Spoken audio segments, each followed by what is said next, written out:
জানাবো হ্যাঁ ভোট দিলে কি হবে আর কি হবে না ভোট দিলে। বাংলাদেশে এখন যে সংবিধান রয়েছে সেখানে একজন ঠিক কতবার প্রধানমন্ত্রী হতে পারবেন তা উল্লেখ করা নেই।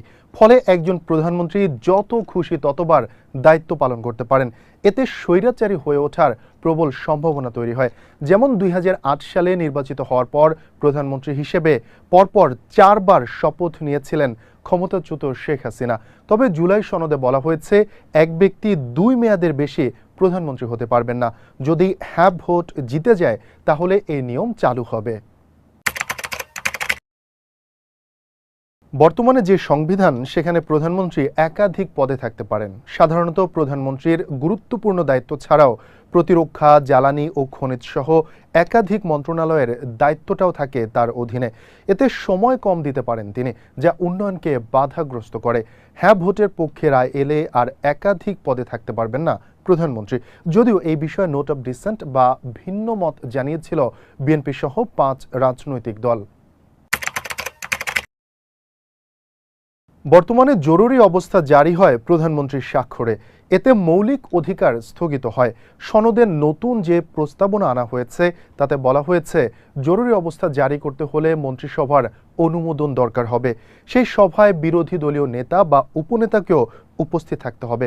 অন্যদিকে জরুরি অবস্থার সময় মৌলিক অধিকারসমূহ কোনোভাবেই খর্ব করা যাবে না। বাংলাদেশের রাষ্ট্রপতি নির্বাচিত হন সংসদ সদস্যদের সরাসরি ভোটে। এই ভোট দিতে হয় প্রকাশ্যেই। জুলাই সনদ বাস্তবায়ন হলে গোপন ব্যালটের মাধ্যমে উচ্চকক্ষ ও নিম্নকক্ষের সংসদ সদস্যদের ভোটে নির্বাচিত হবেন রাষ্ট্রপতি। বর্তমান সংবিধান অনুযায়ী রাষ্ট্রপতি তার নিজ ক্ষমতায় প্রধানমন্ত্রী এবং প্রধান বিচারপতি নিয়োগ দিতে পারেন। জুলাই সনদ বাস্তবায়নের পর প্রধানমন্ত্রীর পরামর্শ ছাড়াই জাতীয় মানবাধিকার কমিশন, তথ্য কমিশন, প্রেস কাউন্সিল, আইন কমিশন, এনার্জি রেগুলেটরি কমিশনের চেয়ারম্যান এবং সদস্য নিয়োগ করতে পারবেন রাষ্ট্রপতি। যদিও এই প্রস্তাবে ভিন্নমত ছিল বিএনপির। রাষ্ট্রপতিকে অভিশংসন বা অপসারণ করতে 2/3 সংসদ সদস্যের ভোটের প্রয়োজন হয়। জুলাই সনদে সেখানে সংসদের উভয় কক্ষের বিষয়টি যুক্ত করা হয়েছে। অর্থাৎ নিম্নকক্ষ ও উচ্চকক্ষ 2 কক্ষের 2/3 ভোটে রাষ্ট্রপতিকে অভিশংসন বা অপসারণ করা যাবে। বিগত আওয়ামী লীগের শাসনামলে সাবেক এক সেনাপ্রধানের 2 ভাইয়ের সাজা মওকুফ করে দিয়েছিলেন তৎকালীন রাষ্ট্রপতি। বিষয়টি তখন ব্যাপক আলোচনার জন্ম দেয়। আগে সরকারের অনুমোদনে যে কোনো অপরাধীকে ক্ষমা করতে পারতেন রাষ্ট্রপতি। জুলাই সনদে বলা হয়েছে শুধুমাত্র ক্ষতিগ্রস্ত ব্যক্তি বা পরিবার সম্মতি দিলেই অপরাধীকে ক্ষমা করতে পারবেন রাষ্ট্রপতি। বর্তমানে যে সংবিধানের অধীনে দেশ চলছে, নির্বাচনকালীন সময় সেখানে তত্ত্বাবধায়ক সরকারের কোনো ব্যবস্থা নেই। জুলাই সনদে তত্ত্বাবধায়ক সরকার ব্যবস্থা যুক্ত করার পাশাপাশি তত্ত্বাবধায়ক সরকার প্রধান, উপদেষ্টা সহ এই নিয়োগ প্রক্রিয়ায় সরকারি দল, বিরোধী দল, দ্বিতীয় বিরোধী দলের মতামতের ভিত্তিতে তত্ত্বাবধায়ক সরকার গঠন করা হবে। স্বাধীনতা পরবর্তী সময় থেকে বাংলাদেশের সংসদ এক কক্ষ বিশিষ্ট থাকলেও এবার জুলাই সনদে সেটি দ্বিকক্ষ বিশিষ্ট করার প্রস্তাব করা হয়েছে। এক্ষেত্রে উচ্চকক্ষের সদস্য সংখ্যা হবে 100 জন। নির্বাচনে রাজনৈতিক দলগুলোর প্রাপ্ত ভোটের আনুপাতিক হারেই উচ্চকক্ষে আসন বণ্টন করা হবে। সাধারণত জাতীয় সংসদের স্পিকার ও ডেপুটি স্পিকার সরকারি দল থেকেই নির্বাচিত হয়ে থাকেন। গণভোটে সনদ কার্যকর হলে ডেপুটি স্পিকার নির্বাচিত হবেন বিরোধী দল থেকে। বর্তমান সংবিধান অনুযায়ী সংসদে এমপিরা দলীয় সিদ্ধান্তের বাইরে ভোট দিলে সংসদ সদস্য পদ বাতিল হয়। তবে জুলাই সনদে বলা হয়েছে বাজেট ও আস্থা বিল ছাড়া অন্যান্য বিষয়ে এমপিরা স্বাধীনভাবেই ভোট দিতে পারবেন।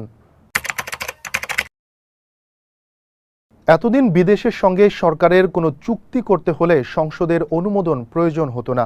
তবে জুলাই সনদে বলা হয়েছে রাষ্ট্রীয় নিরাপত্তা সংক্রান্ত কোনো চুক্তি করতে হলে সংসদের উভয় কক্ষে তা অনুমোদন করতে হবে।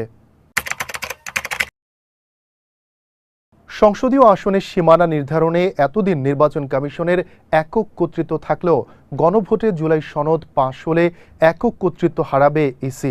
তখন ইসির সাথে বিশেষজ্ঞ কমিটিও এই দায়িত্ব পালন করবে।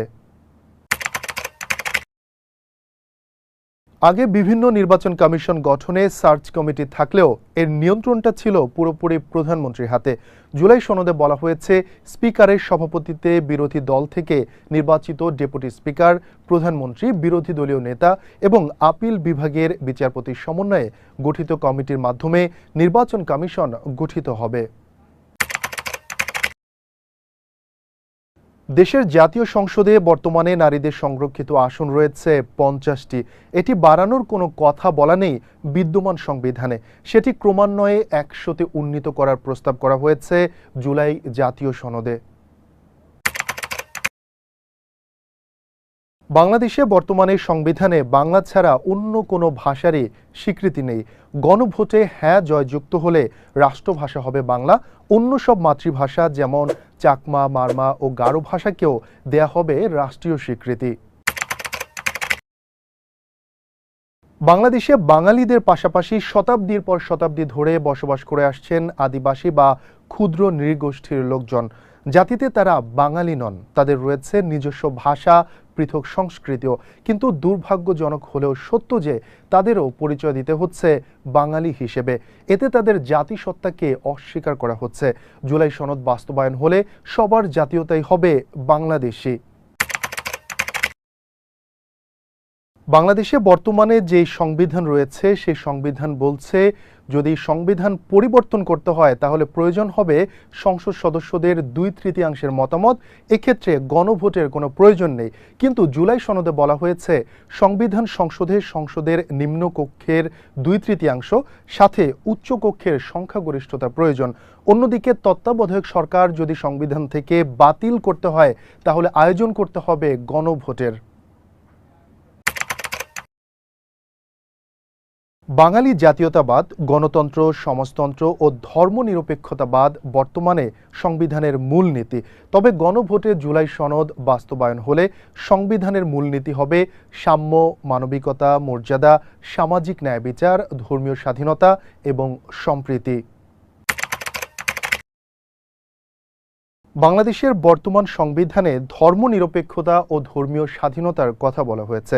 জুলাই সনদে সেই অনুচ্ছেদে যুক্ত হবে সকল সম্প্রদায়ের সহাবস্থান ও যথাযথ মর্যাদা নিশ্চিতকরণ।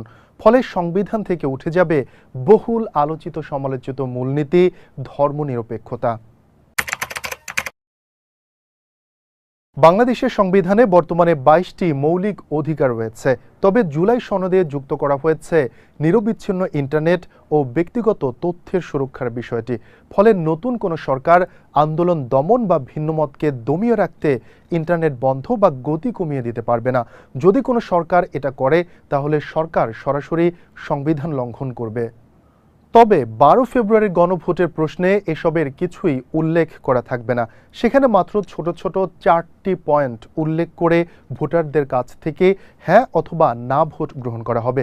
যদি হ্যাঁ জয়যুক্ত হয় তবে কার্যকর হবে এই প্রস্তাবগুলো, আর না জয়যুক্ত হলে বহাল থাকবে আগের সব নিয়ম।